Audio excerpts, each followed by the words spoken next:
You may not expect what you are about to hear, and that is precisely why this moment asks for your full attention and inner stillness. You are not here because you were curious, bored, or casually scrolling. You are here because something within you already sensed that timing matters, and silence matters, and focus matters right now.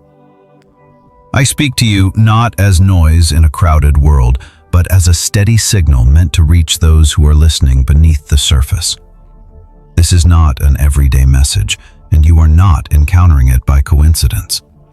There is a weight to this moment, not heavy with fear, but dense with significance. What you allow to settle into your awareness today has the capacity to alter how you move, who you trust, and what you tolerate from this point forward.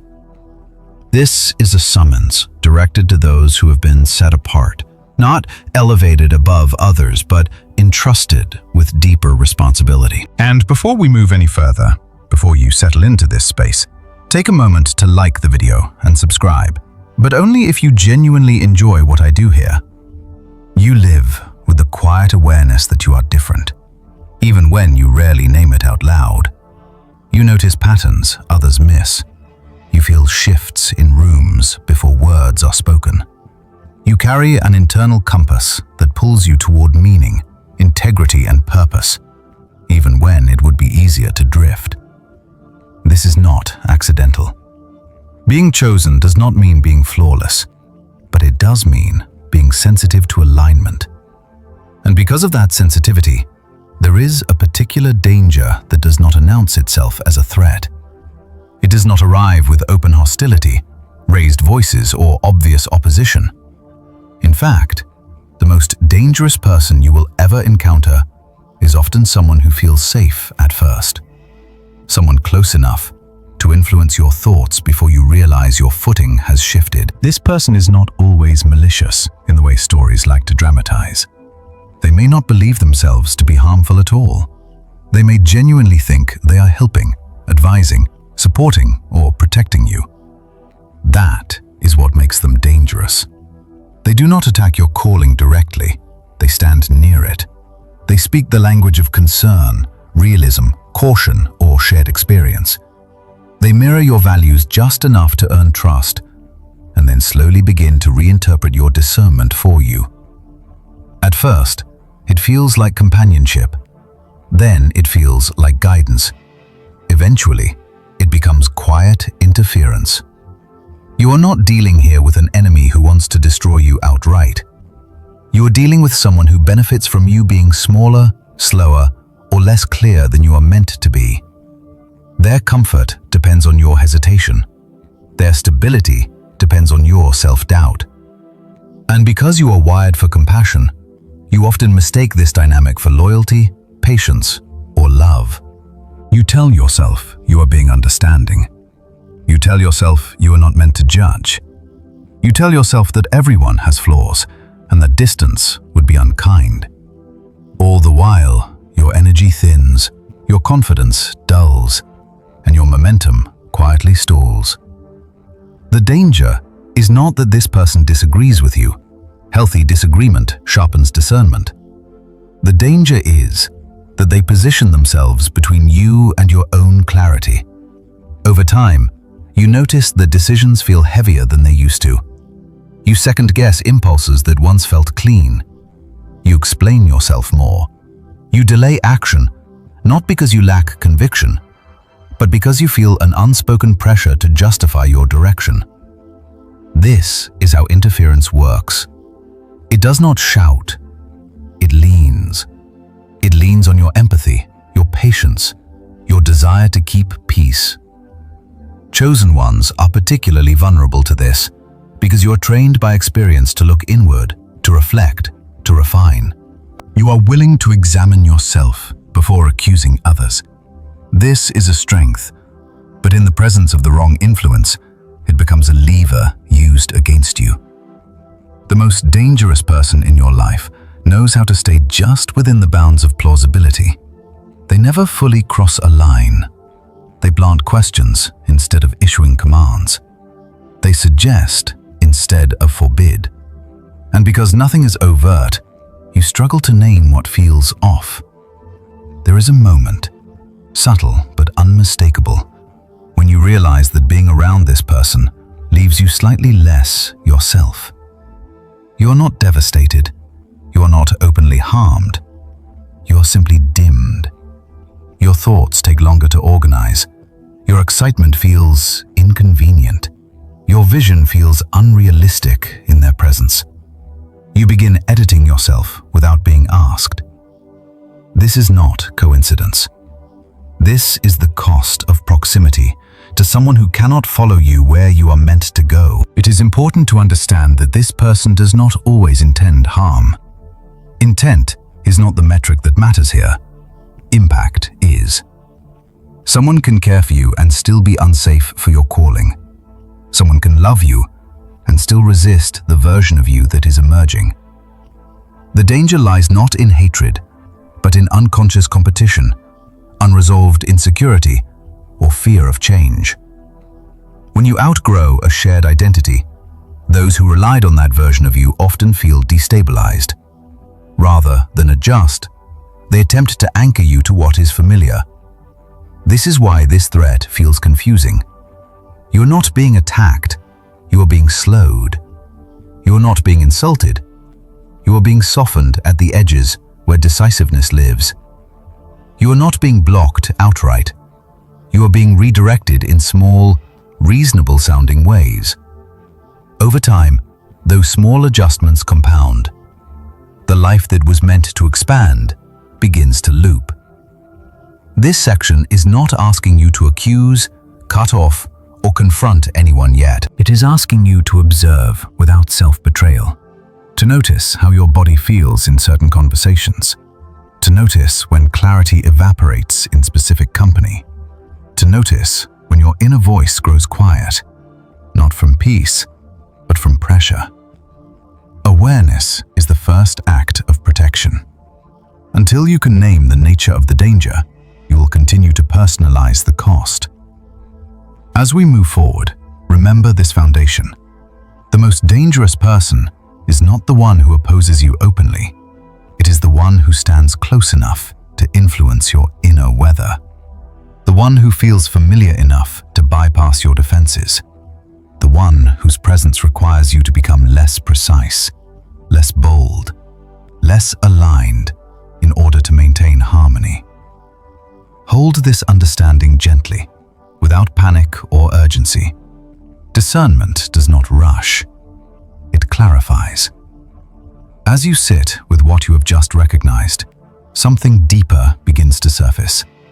And it explains why this particular threat seems to orbit you again and again. It is not random. It is not bad luck. It is not that you are naive.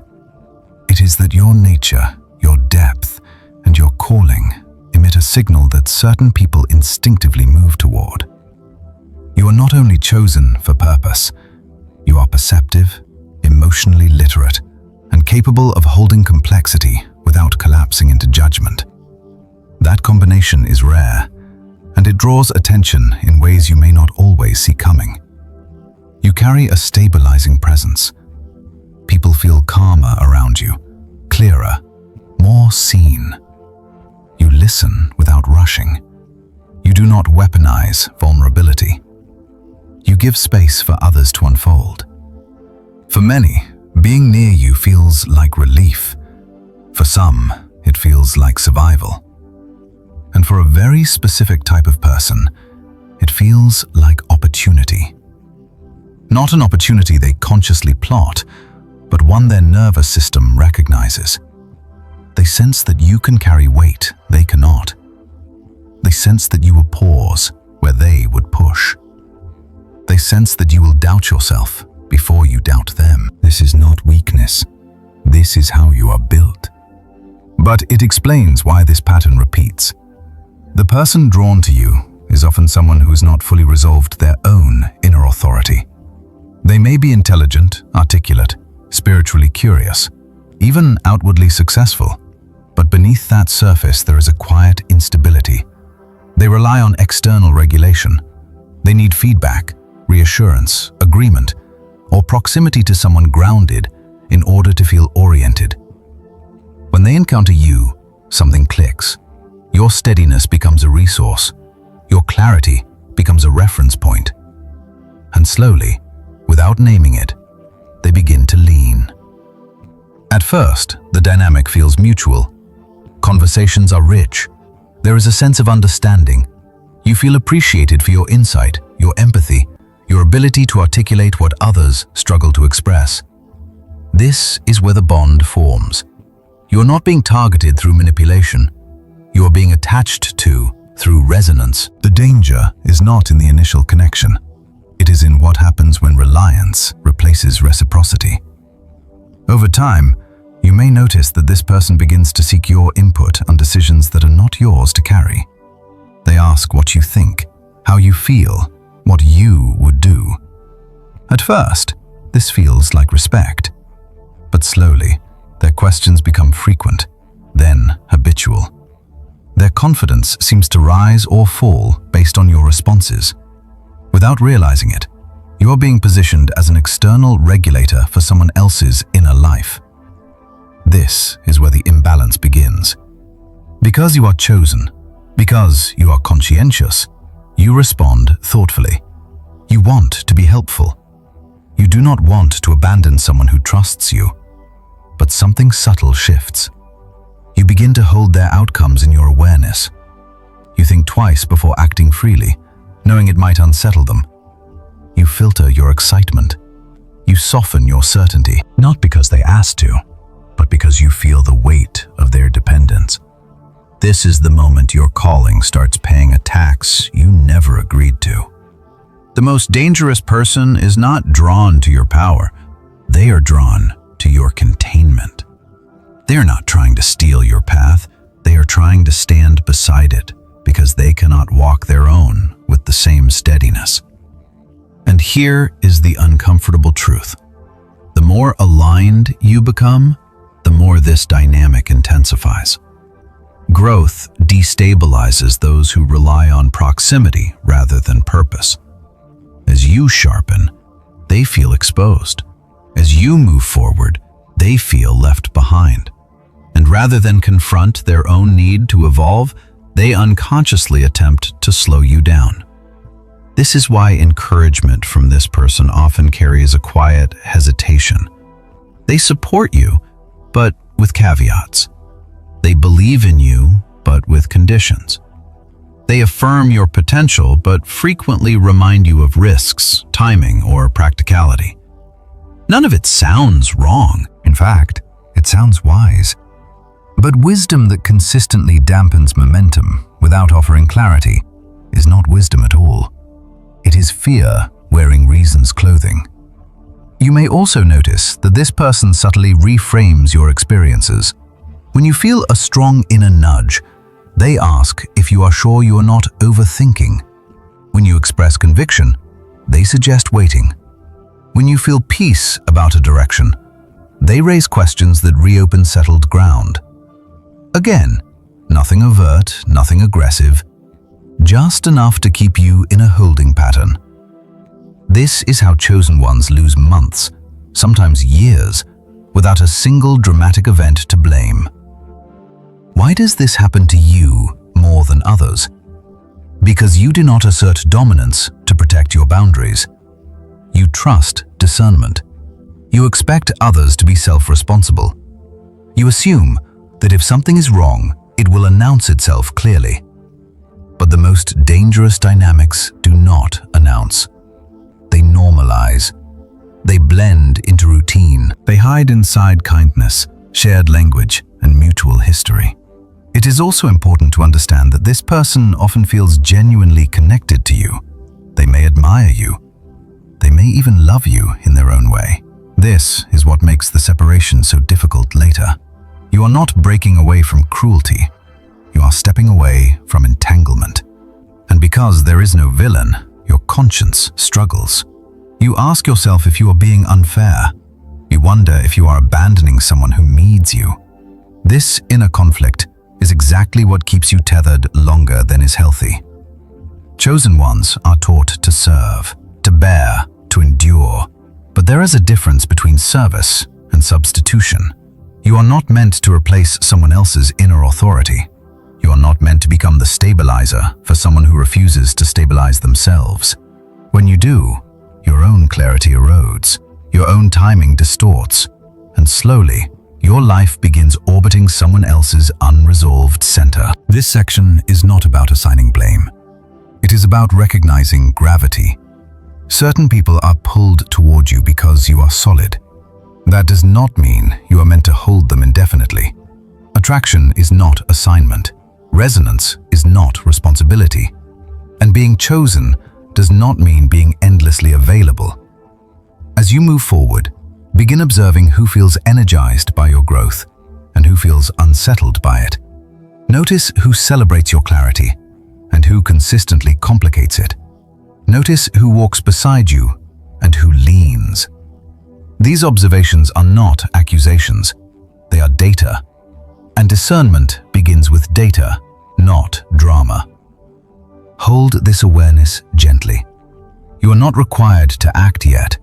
You're simply being invited to see why this pattern exists and why it is not a personal failure. It is a consequence of who you are. And once you see it clearly, it cannot unsee you. Once you understand why this person is drawn to you, the next layer reveals itself quietly, almost deceptive. The danger does not arrive through aggression or obvious opposition. It arrives wrapped in familiarity, warmth, and shared language. This is where discernment becomes essential, because what you are dealing with now is not intent, but presentation.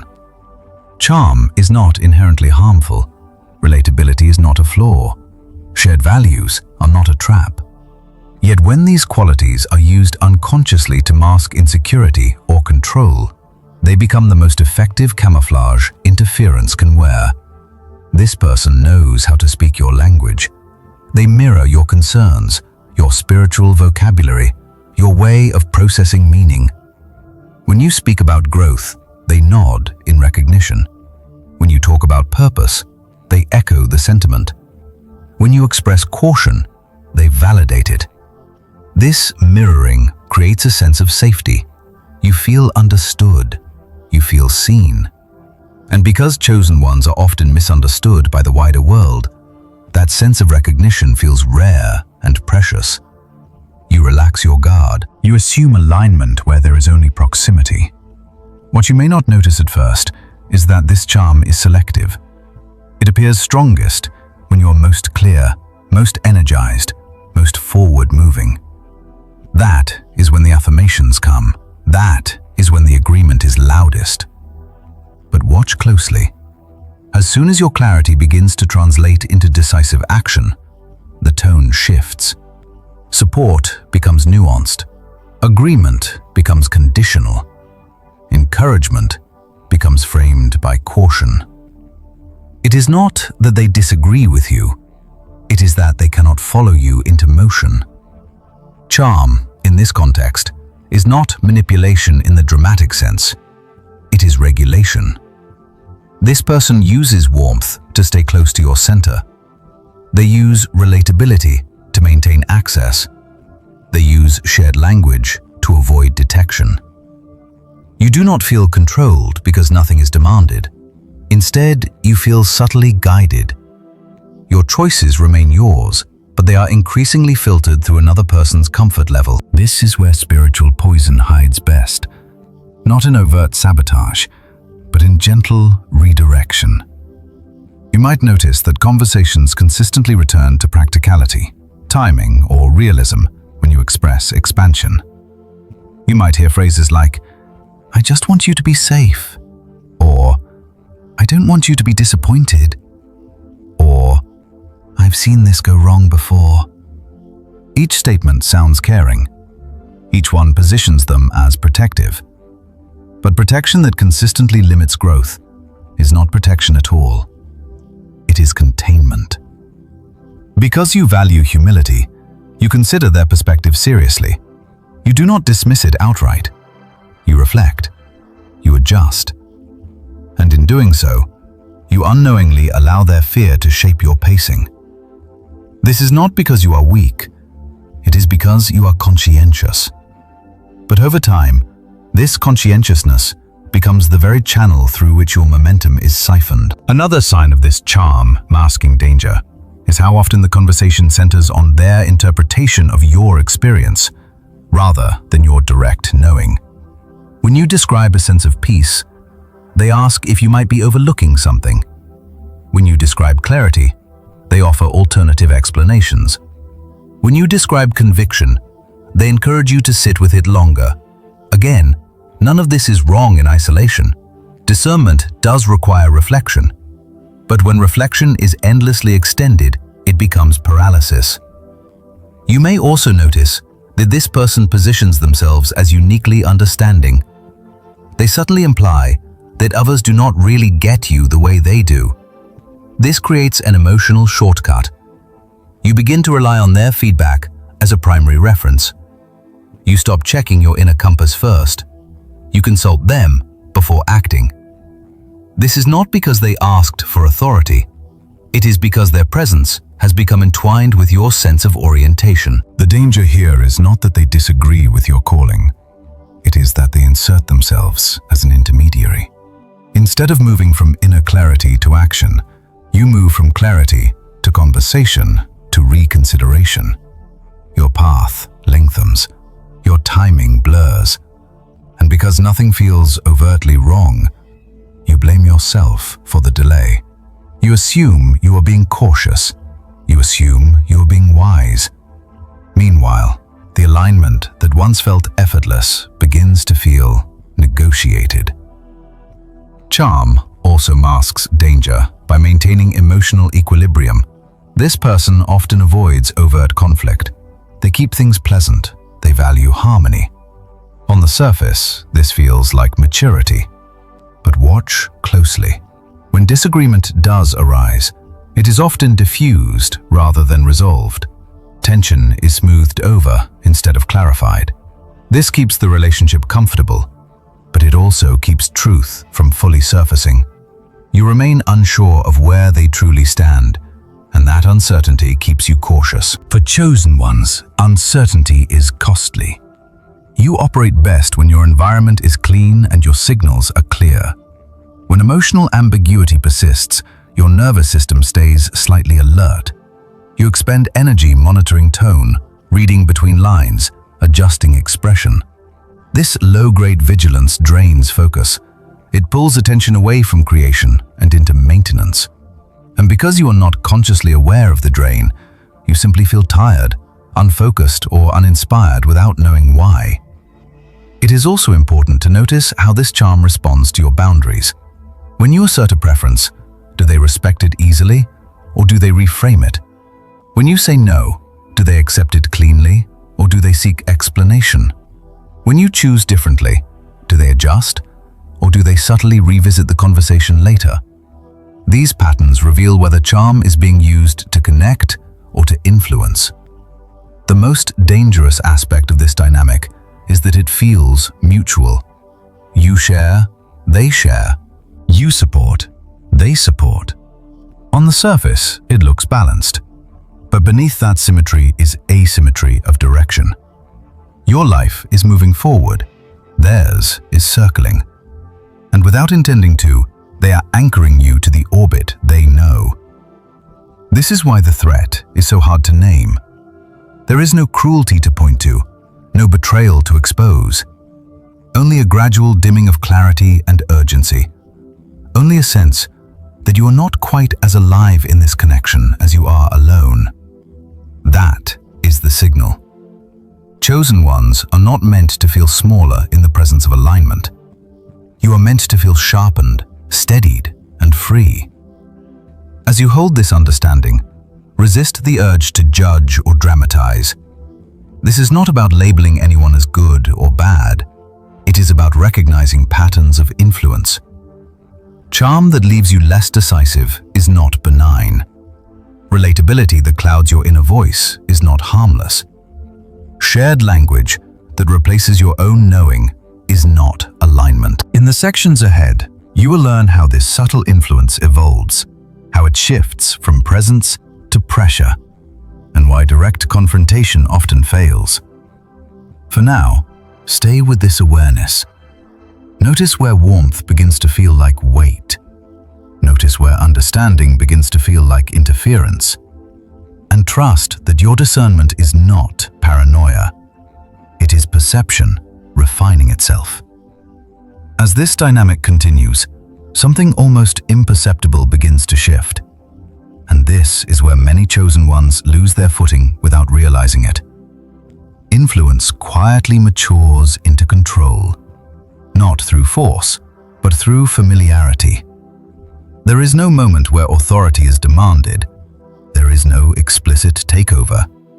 Instead, guidance slowly replaces your inner reference point. What once felt like collaborative exchange begins to function like an external compass. And because the transition is gradual, it feels natural rather than intrusive. At this stage, you may notice that decisions which once emerged cleanly from within now feel incomplete until they are shared.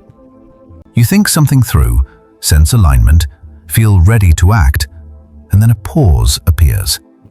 Not because you doubt yourself, but because you feel the urge to run it by them. This habit does not feel like dependence. It feels like prudence. You tell yourself that wise counsel is valuable, that perspective prevents mistakes. And while this is true in healthy relationships, the difference here is frequency and necessity. Counsel becomes compulsory. Action waits for confirmation. The person in question does not need to assert authority because you begin to grant it implicitly. Their opinion carries disproportionate weight. Their hesitation slows you more than your own uncertainty ever did. Their approval feels reassuring in a way that is hard to explain. Slowly, your internal decision-making loop extends outward. Instead of clarity leading to movement, clarity now leads to conversation, and conversation leads to recalibration. This is how control hides in plain sight. You still choose, you still decide, but your decisions are increasingly shaped by another person's comfort zone. You adjust timelines to avoid unsettling them. You soften language to avoid friction. You delay steps that would introduce change. None of this is requested directly. It is sensed. And because you are perceptive, you respond. The most subtle form of control is emotional prediction. You begin to anticipate how they will react before you act. You imagine their concerns. You preemptively justify yourself in your own mind. This internal rehearsal becomes a filter. You choose paths that require less explanation. You select options that preserve equilibrium. Over time, you confuse peace with stagnation and stability with alignment. This person may frame their influence as support. They remind you that they are only offering perspective. They insist that you are free to choose, and technically, this is true. But influence does not require coercion to be effective. It requires proximity, trust, and repetition. When someone consistently occupies the space between your intuition and your execution, they are influencing outcomes whether they intend to or not. You may also notice that this influence increases during moments of transition. When you're about to take a leap, start something new, or step into visibility, their presence intensifies. They check in more often. They ask more questions. They offer more thoughts. Again, none of this is overtly harmful, but the timing is revealing. Growth destabilizes the dynamic. Movement threatens the role they occupy. And without conscious awareness, they attempt to stabilize things by slowing you down.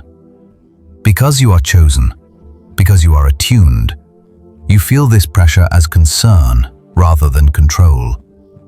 You assume responsibility for the emotional climate. You tell yourself that slowing down is considerate. You believe that explaining yourself is respectful, and so you accommodate. But accommodation has a cost. Every time you defer your inner knowing to maintain harmony, you teach your system that your clarity is negotiable. This is where the shift becomes internal. You no longer need the other person present to feel the influence. Their voice becomes internalized. You hear their questions when you are alone. You anticipate their doubts. You weigh their perspective even when they are not involved. This is no longer relational influence. It is internal governance. And this is why the danger is so significant. The interference has moved inside. At this point, many chosen ones experience confusion. They cannot identify a clear problem, yet they feel less powerful than they once did. Motivation dips, confidence wavers, direction feels blurred. They may blame burnout, timing, or personal inadequacy. Rarely do they consider relational influence as the source, because nothing dramatic has occurred. There was no argument, no betrayal, no obvious breach, just a gradual erosion of self-trust. It is crucial to understand that control does not always look like dominance. In fact, the most effective control is passive. It relies on your values to sustain itself. Your empathy keeps you engaged. Your humility keeps you receptive. Your patience keeps you waiting. The person does not need to restrict you. They simply need to remain close enough that you restrict yourself. This is also why confrontation often feels wrong at this stage. There is nothing concrete to confront. No accusation would land cleanly. If you tried to name what you feel, you might sound vague, even to yourself. And so you stay silent. You adjust internally. You carry the tension alone. This silence protects the relationship, but isolates your discernment. You may also notice a subtle shift in how you speak about your life. You downplay excitement. You present plans tentatively. You frame decisions as experiments rather than commitments. This linguistic softening mirrors an internal contraction. You are making yourself easier to accommodate, easier to respond to, easier to manage. And this is not who you are meant to be. Chosen ones are not designed to be managed. You are designed to be aligned. When alignment is present, movement is natural. When movement requires negotiation, something is off. Control does not always bind your hands. Sometimes it convinces you to keep them folded. This section is not meant to alarm you. It is meant to restore clarity. If you recognize these patterns, it does not mean you have failed. It means you are perceptive enough to see the invisible. Influence that becomes control thrives on invisibility. Once it is named, its power diminishes. As you move forward, begin noticing where you hesitate without reason. Notice where decisions feel heavier than they should. Notice where your inner yes gets delayed by imagined conversations.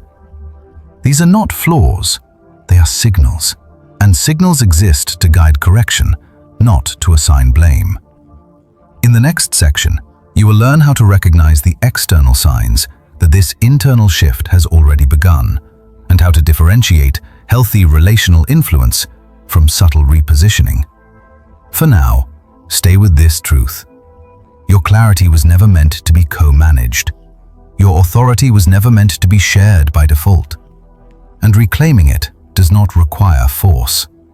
It begins with awareness. By the time influence has quietly settled into control, the effects are no longer confined to subtle feelings. They begin to register in your daily life in ways that are easy to dismiss individually, but unmistakable when viewed together. These are the signs that you are being slowly repositioned, not through force, but through accumulation. Nothing dramatic happens all at once. Instead, small shifts stack, and before you realize it, you are standing slightly off-center from where you once were. One of the earliest signs appears in your energy. You notice that certain conversations leave you inexplicably tired. Not emotionally drained in a dramatic sense, but mentally dulled. You walk away from interactions needing recovery time. Your enthusiasm fades faster. Your focus fragments. This is not because the conversation was difficult. It is because you are unconsciously managing alignment. You are monitoring tone, pacing yourself, calibrating expression. That constant adjustment taxes your system. Another sign emerges in your timing. You delay things you once would have acted on naturally. You hesitate to send messages, make moves, or initiate change. You tell yourself you are being patient, that timing matters. And timing does matter. But patience rooted in fear feels different from patience rooted in trust. One feels spacious, the other feels constricted. If waiting feels heavy rather than grounded, something external is influencing your internal clock. You may also notice that your inner voice sounds quieter. Not absent, just muted. When clarity arises, it is quickly followed by doubt that does not feel like discernment. Discernment brings peace, even when it says no. This doubt feels restless. It asks too many questions. It reopens decisions that felt settled. This is often the internal echo of someone else's hesitation, now absorbed into your own thinking. Your language may begin to change as well. You describe your goals with more disclaimers. You soften certainty with humor or self-deprecation. You preemptively acknowledge risks before anyone else does. This linguistic shift is a defense. It protects you from anticipated resistance. It also reveals that you are no longer speaking purely from conviction. You are speaking with an audience in mind, even when none is present. Another sign shows up in your boundaries. You become more flexible than feels right. You accommodate schedules, moods, or expectations that inconvenience you. You rationalize it as kindness. You tell yourself it is temporary, but over time, this flexibility becomes one-sided. You give more ground than you receive, and because you are capable of carrying the weight, the imbalance persists. Pay attention also to how you feel about your own progress. You may feel guilty for wanting more. You may downplay achievements. You may hesitate to share wins. This guilt does not come from arrogance. It comes from an unspoken awareness that your growth unsettles someone close to you. Rather than address the tension directly, you shrink yourself slightly to preserve harmony. This shrinking is often unconscious, which makes it difficult to reverse without awareness. Another clear signal is confusion around responsibility. You begin to feel responsible for someone else's emotional state. If they seem unsettled, you question your choices. If they express concern, you reconsider your direction. You adjust, not because you believe you are wrong, but because you do not want to cause discomfort. This is a subtle but powerful shift. You move from self-led to impact-led. Your decisions are filtered through how they will land rather than whether they are aligned. You may also notice that solitude feels more clarifying than connection. Time alone restores you. Time together drains you. This does not mean the relationship is toxic. It means the dynamic is misaligned. Healthy connection energizes.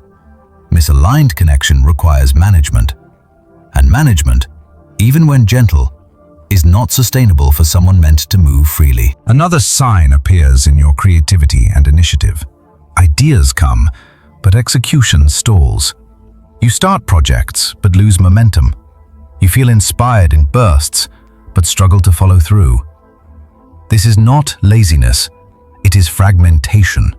Your attention is split between forward motion and relational maintenance. Creation requires coherence. When coherence is compromised, output suffers. You may also find yourself explaining your choices more than necessary. You justify decisions that need no defense. You anticipate objections and answer them preemptively. This habit indicates that you are no longer acting from inner authority. You are negotiating permission. Even if no one explicitly asks for justification, the internal demand is present. Perhaps the most telling sign is a sense of being slightly out of place in your own life. Nothing is wrong on the surface, yet something feels off. You feel like you are circling your potential rather than inhabiting it. You feel capable, but restrained, ready, but paused. This liminal state is exhausting because it lacks resolution. It is not crisis, it is not peace. It is suspension. These signs are easy to dismiss because each one has a reasonable explanation. Fatigue can be stress, delay can be wisdom, doubt can be humility, accommodation can be kindness, and each of these qualities is valuable. The danger lies not in any single behavior, but in the pattern they form together. When multiple signs converge, they tell a story. And the story is this: you are being nudged, slowly and quietly, away from your natural center. It is important to emphasize that recognizing these signs does not require immediate action. Awareness precedes movement. Many chosen ones rush to cut ties or confront prematurely because they feel the weight of realization. But clarity does not demand urgency. It invites precision. You are not being asked to sever relationships impulsively. You are being asked to see clearly where your alignment has been compromised. As you hold these observations, resist self-judgment. You did not allow this because you were careless. You allowed it because you are empathetic, reflective, and capable of holding complexity. These traits are not flaws. They simply require boundaries to remain strengths. In the next section, you will understand why direct confrontation with this person often fails, and why attempting to explain or correct the dynamic can deepen entanglement rather than resolve it. For now, let these signs settle. Let them inform rather than alarm. You are not lost. You are becoming aware. And awareness is the turning point where repositioning can begin. When you finally become aware of what is happening, the instinct to address it directly can feel strong. You may feel the urge to explain yourself, to name the shift, to restore balance through conversation. This instinct comes from integrity. You value clarity. You believe in honesty. You trust that truth, when spoken calmly, should bring resolution. And in many relationships, that is exactly what it does. But with this particular dynamic, confrontation rarely brings freedom.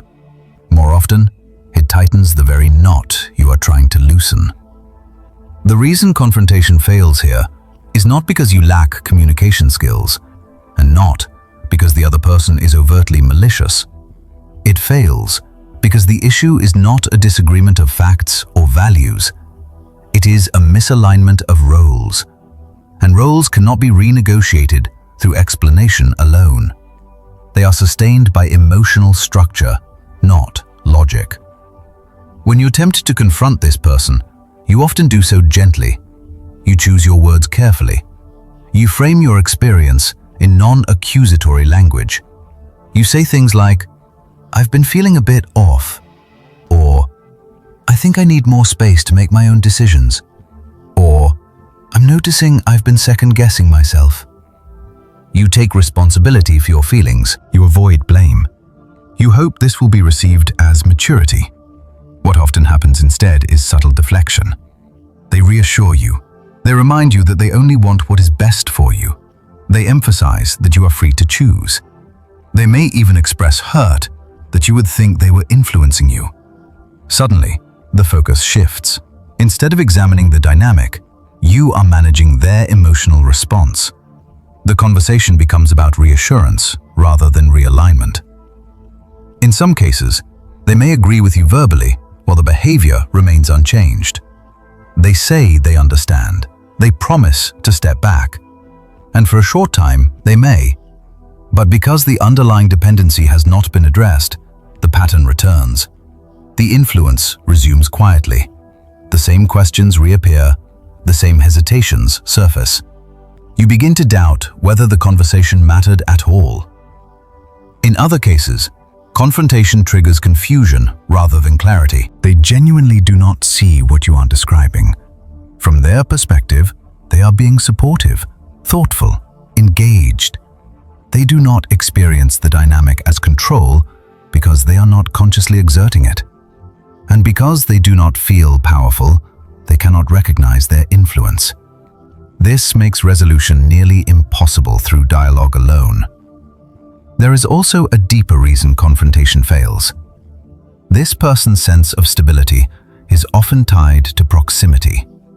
When you name the need for distance or autonomy, it destabilizes them. Even if they care about you, their nervous system reacts defensively. They may not argue, but they feel threatened.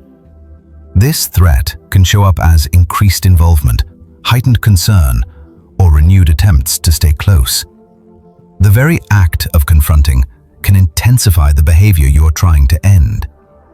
You may also notice that after confrontation, you feel more entangled rather than less. You think about the conversation repeatedly. You analyze what you said. You worry about how it landed. You replay their responses. Your attention shifts further away from your own alignment and deeper into relational processing. This is not relief, it is reinforcement. Another reason confrontation fails is that you are often explaining something that operates beneath language. You are trying to articulate an energetic shift, a felt sense, a gradual erosion of clarity. These experiences do not translate cleanly into words. They sound vague even to you. And when something sounds vague, it invites interpretation. The other person fills in the gaps with their own narrative, often one that preserves the existing dynamic. Because you are chosen, because you are articulate, you may try harder. You refine your explanation, you add examples, you seek validation. Each attempt pulls you further into justification mode. Instead of standing in your authority, you are asking to be understood, and authority that requires understanding to function is already compromised. It is also important to recognize that this person often benefits from conversation itself. Dialogue keeps the connection active. It maintains relevance. Even difficult conversations can reinforce their role as a central figure in your inner world.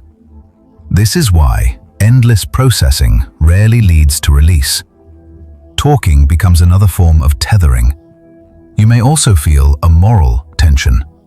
You do not want to withdraw without explanation. You do not want to seem cold or dismissive.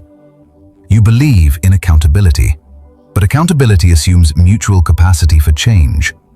In this dynamic, the change required is structural, not conversational. It requires a shift in proximity, not persuasion. This is where many chosen ones get stuck. They keep trying to resolve through clarity what must be resolved through boundary. They keep hoping that if they just explain it the right way, the dynamic will correct itself. Meanwhile, time passes, energy drains, alignment waits. Understanding why confrontation fails is not meant to discourage honesty. It is meant to redirect strategy. There is a difference between truth-telling and truth-enforcing. Truth-telling is verbal. Truth-enforcing is behavioral. In this case, behavior speaks more clearly than explanation ever could. The most effective shift often happens quietly. You change your availability. You make decisions without consultation. You act on clarity without preamble. You shorten explanations. You stop managing reactions. You allow space to form naturally. This is not avoidance, it is realignment, and it often brings more clarity than any conversation could. In the next section, you will explore the cost of waiting too long to make this shift, and why tolerance, when extended past its purpose, becomes self-abandonment. For now, release the pressure to fix this through words. You do not need to convince anyone of your clarity, you need to honor it. There comes a point where silence stops being patience and quietly becomes permission. This is the cost of staying silent too long. At first, your restraint feels noble. You believe you are giving space for things to resolve naturally. You trust that awareness alone will soften the dynamic. You tell yourself that timing will clarify what action should look like. But time does not always correct misalignment. Sometimes it simply deepens it. When you remain silent beyond the moment of recognition, the pattern does not pause. It adapts. The influence becomes more embedded. The expectations grow unspoken, but stronger. What once felt optional begins to feel assumed. And because you never explicitly resisted, the other person interprets your silence as consent. Not maliciously, but structurally. The role you did not choose becomes the role you are expected to fulfill. One of the first costs is erosion of self-trust. Each time you feel clarity and delay acting on it, you send a subtle message to yourself that your inner knowing is negotiable. You begin to rely more on external validation, not because you lack insight, but because you have trained yourself to pause. Over time, this pause becomes habitual. Even when the other person is absent, the hesitation remains. Silence has taught your system to wait. Another cost appears in your sense of urgency. Purpose requires momentum. Alignment thrives on movement. When silence stretches too long, urgency dulls. You still care, you still believe, but the edge softens. You lose the clean friction that propels action. Days pass more easily without progress. You become comfortable in preparation mode. And comfort, while not inherently wrong, can quietly replace obedience. You may also notice an increase in internal conflict. Part of you knows you are meant to move. Another part fears disruption. You begin negotiating with yourself. You promise that you will act later, when conditions are better, when timing feels safer, when things are clearer. But clarity rarely arrives in environments that reward stillness over truth. This internal split is exhausting. It drains energy that could be used to build, create, or step forward. Silence also distorts relationships beyond the one in question. When you're not fully aligned, you show up differently everywhere. You are less present, less decisive, less available in ways that matter. Others may sense this and respond with confusion. Opportunities may stall. Connections may feel slightly off. This is not punishment. It is resonance. Misalignment ripples outward. Another cost is resentment, even if you resist naming it. When you consistently suppress your clarity to preserve peace, frustration accumulates. You may not express it outwardly, but it lives in your body. It shows up as irritability, fatigue, or withdrawal. You may feel guilty for these feelings, especially if the other person has done nothing overtly wrong. But resentment is not a moral failure. It is a signal that a boundary has been crossed repeatedly. Over time, silence can also create false narratives. The other person may assume you are content with the dynamic. They may deepen their alliance. They may involve you more. And because you never corrected the course, changing it later feels more disruptive than it needed to be. The longer silence lasts, the heavier the eventual shift feels. What could have been a gentle realignment begins to feel like a rupture. There is also a spiritual cost. When you delay action that you know is aligned, you begin to feel distant from your own sense of purpose. Not because it has left you, but because you are not honoring it.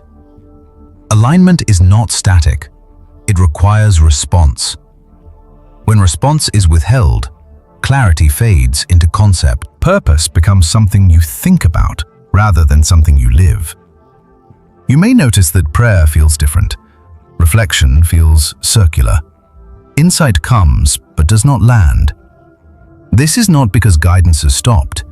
It is because movement has. Direction flows toward obedience, not contemplation. When silence becomes avoidance, even unknowingly, the channel feels blocked. It is important to understand that staying silent does not protect the relationship in the long term. It preserves comfort temporarily, but it erodes authenticity. Eventually, the dissonance becomes unsustainable. You either withdraw abruptly or burn out quietly. Neither outcome is ideal.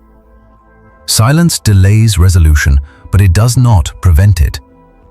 This is not a call to dramatic confrontation. It is a call to timely alignment.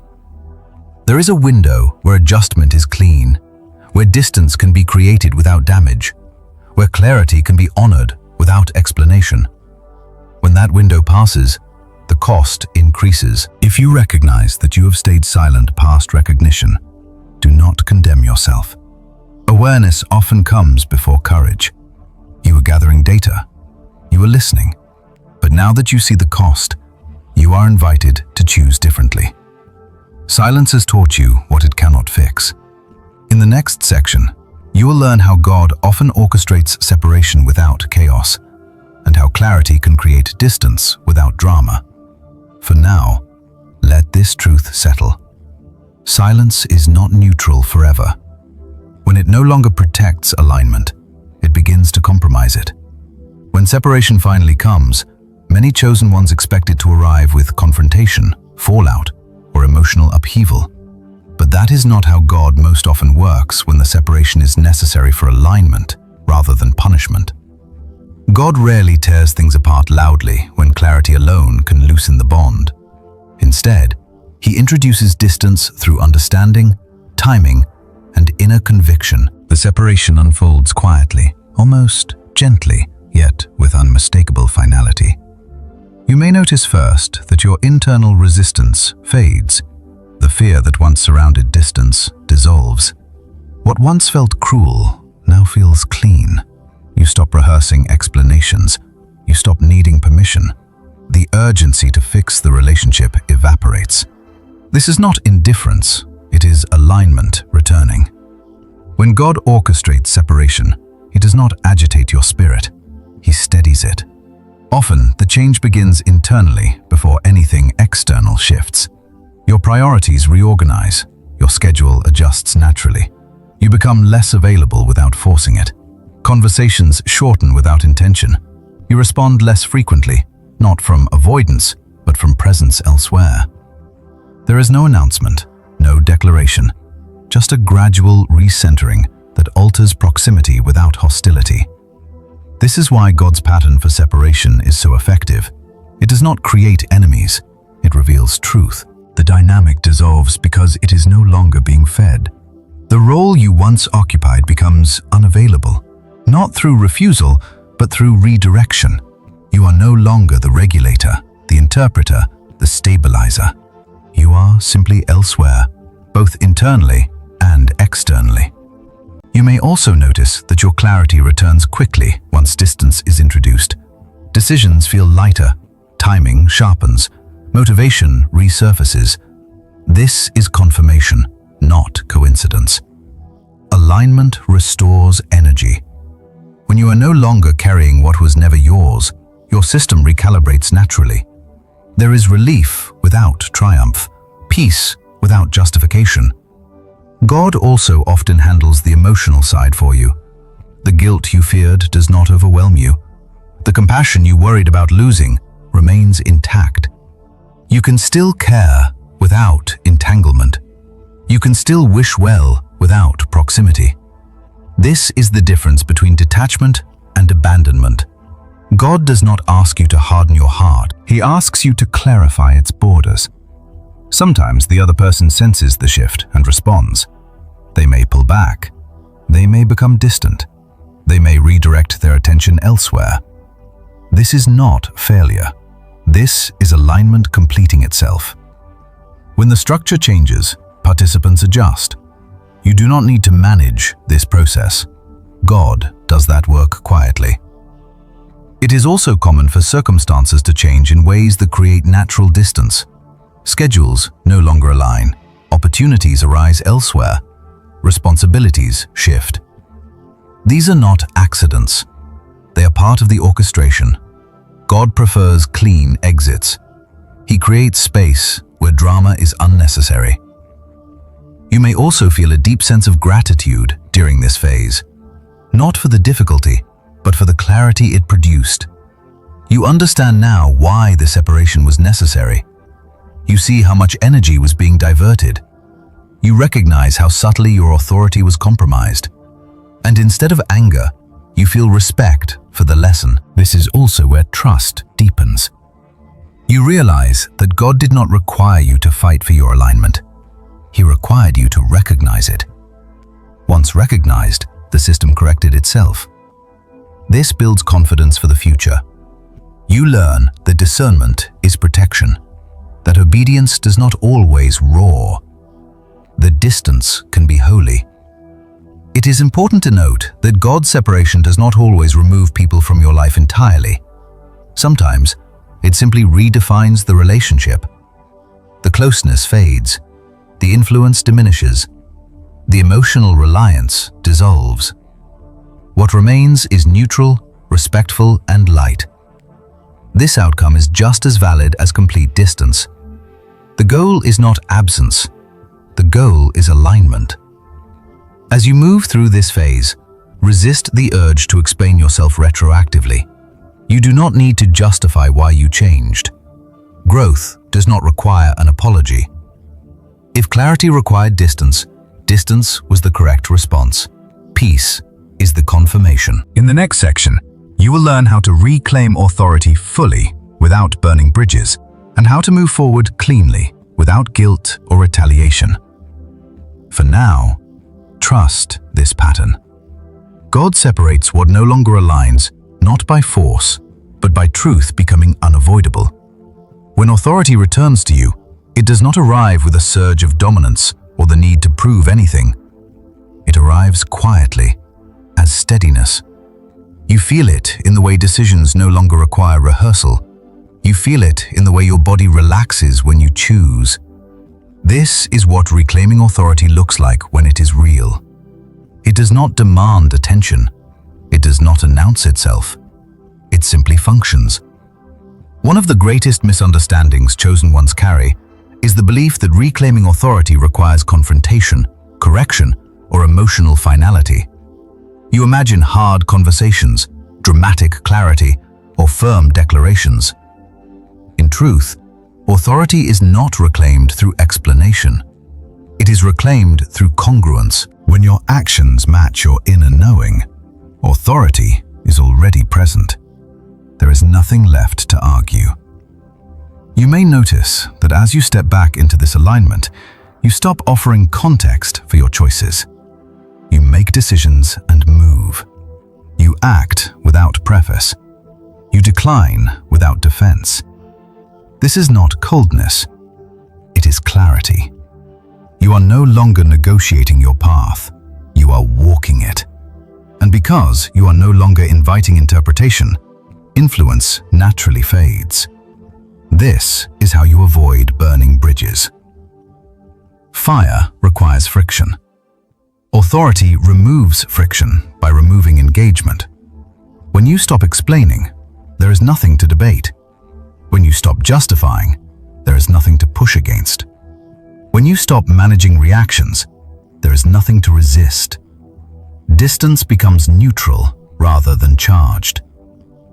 It is important to understand that burning bridges often happens not because of separation, but because of emotional residue. When you leave with resentment, guilt, or the need to be understood, those emotions leak into behavior.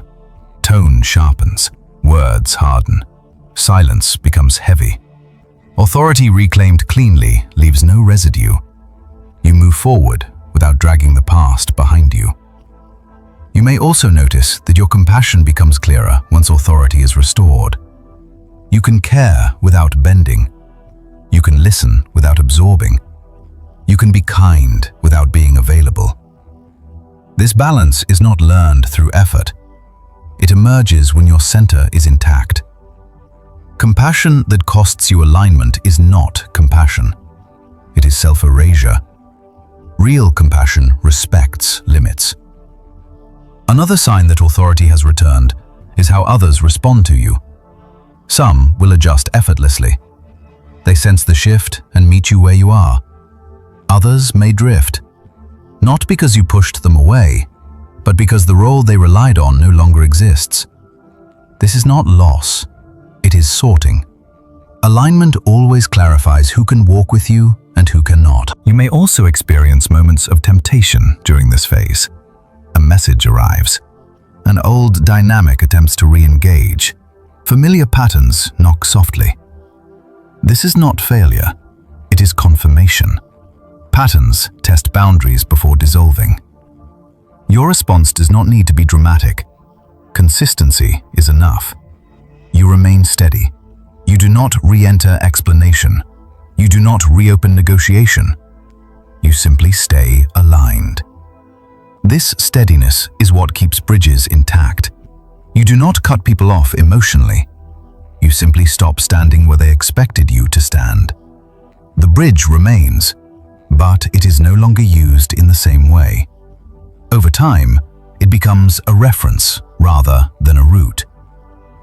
Reclaiming authority also changes how you see your past tolerance. You stop judging yourself for staying as long as you did.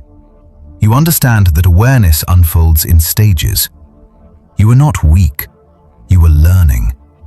Every moment of confusion sharpened your discernment. Every delay taught you where your boundaries actually are. Authority built through lived experience is resilient. It does not fracture under pressure. You may also find that your prayer, reflection, or inner dialogue changes. You ask fewer questions. You seek less reassurance. You trust more. Not because uncertainty is gone, but because you no longer outsource resolution. You consult inwardly and act. This is authority integrated. It is also worth noting that reclaiming authority often brings simplicity. Life feels less crowded. Decisions streamline. Relationships clarify. You stop juggling emotional responsibilities that were never assigned to you. This simplicity is not emptiness. It is focus, and focus is fertile ground for purpose. As you move forward, remember that authority is not something you assert over others. It is something you inhabit for yourself. When you inhabit it fully, others feel it without being told. They adjust without being corrected. They respect without being instructed. This is leadership in its cleanest form. In the final section, you will learn how to walk forward, guarded yet compassionate, integrating discernment without closing your heart and protection without suspicion. For now, rest in this truth. You did not lose your authority. You temporarily loaned it to a dynamic that required it. Now it has returned, and this time, you know how to keep it. As you move forward from this understanding, the final integration becomes clear. You are not meant to walk guarded in a way that hardens you, nor open in a way that leaves you exposed. The balance you are learning now is subtler than rules or strategies. It is the ability to remain compassionate without becoming porous, and discerning without becoming suspicious. This is the posture of a chosen one who has matured through experience rather than retreated from it. Guarded does not mean closed. It means attentive. You listen, but you no longer absorb everything. You notice, but you do not internalize what is not yours. You allow people to be who they are without granting them access to shape who you are becoming. This is not distance born of fear. It is proximity governed by clarity. One of the most important shifts you will notice is how quickly you sense misalignment now. What once took months to recognize, you feel almost immediately. Not as judgment, but as information. Your body responds. Your attention tightens. Your enthusiasm dims. These signals no longer confuse you. You do not argue with them. You do not override them with logic or empathy. You simply register and adjust. This is what discernment looks like when it is integrated. It is calm. It does not spiral into analysis. It does not require confirmation. It simply informs your choices. You decide where to invest, where to pause, and where to step back without resentment or explanation. And because you are no longer second-guessing yourself, these decisions feel clean. Compassion remains present, but it is no longer entangled with obligation. You can care deeply without trying to carry someone else's growth. You can support without substituting. You can listen without fixing. This distinction changes everything. Compassion that respects boundaries creates connection without cost. Compassion that ignores them creates depletion. You now know the difference. You may also notice that your relationships feel lighter. Conversations are more direct. Expectations are clearer. You are no longer subtly managing dynamics. You show up as you are, and others respond to that truth. Some connections deepen, others fade naturally. Neither outcome feels threatening. Both feel appropriate. Walking forward this way also reshapes how you interpret challenges. When resistance appears, you do not immediately personalize it. You ask whether it is information, misalignment, or simply not yours to carry. This prevents you from internalizing friction that has nothing to do with your path. Your energy stays focused on what you are building rather than what you are avoiding. Another hallmark of this integration is trust in timing. You no longer rush to protect yourself preemptively. You also no longer delay action out of fear of reaction. You move when clarity says move. You wait when clarity says wait. This rhythm feels steady rather than anxious. It is responsive, not reactive. You may still encounter people who are drawn to your steadiness. That will not stop. What changes is how long they remain close. You no longer allow prolonged proximity without reciprocity. You notice when leaning replaces walking, and you adjust before entanglement forms. This is not avoidance. It is stewardship of your calling. Perhaps the most profound shift is internal. You no longer confuse being chosen with being responsible for everyone's comfort. You understand now that your role is not to stabilize others at the expense of your own alignment. Your presence is a gift, not a guarantee. Those who can walk beside you will do so. Those who cannot will find their own way. As you stand here, at the end of this message, there is no urgency being placed on you, no dramatic instruction, only an invitation to honor what you now see. The most dangerous person was never an enemy to defeat. It was a dynamic to outgrow. And you have done that by seeing clearly, choosing alignment, and trusting the process that brought you here. Take a moment now to breathe and let everything settle. You have not been warned out of fear, but awakened into clarity. Nothing you heard today was meant to make you suspicious of people or guarded against connection. It was meant to return you to yourself, whole and unfragmented. Remember this. Discernment is not about scanning for danger. It is about staying rooted in alignment. When you are aligned, what does not belong cannot attach for long. When you trust your inner knowing, you do not need constant defenses. You simply move differently. You are not required to revisit the past with regret. Every step you took led you here. Every delay taught you something about yourself. Every moment of confusion sharpened your perception. Nothing was wasted. Awareness arrives when you are ready to hold it. As you move forward, let your life be quieter where it needs to be quiet, and bold where it needs to be bold. Let your yes be clean. Let your no be peaceful. Let your presence be intentional. You do not owe access to anyone who cannot honor your alignment. Carry compassion without carrying weight. Carry wisdom without carrying fear. Carry authority without carrying explanation. This is the posture of a chosen one who has learned the difference between connection and entanglement. You are not walking alone. You are walking aware. Before you return to your day, let this final reflection anchor itself gently inside you. What you have learned is not a rule book, and it is not a warning meant to make you rigid. It is a refinement, a subtle calibration of how you relate to the world, now that you see more clearly than you once did. Seeing clearly does not make life smaller, it makes it more precise. You may notice in the days ahead that situations resolve themselves faster than before. Conversations end sooner. Decisions crystallize without prolonged inner debate. This is not because you have become less patient. It is because you are no longer postponing truth. When alignment is present, excess dissolves naturally. You do not have to cut away what no longer fits. It simply falls away when you stop holding it in place. There may also be moments when old habits try to resurface. You might feel the familiar urge to explain yourself, to soften your stance, to make room where clarity has already spoken. When that happens, do not fight the urge.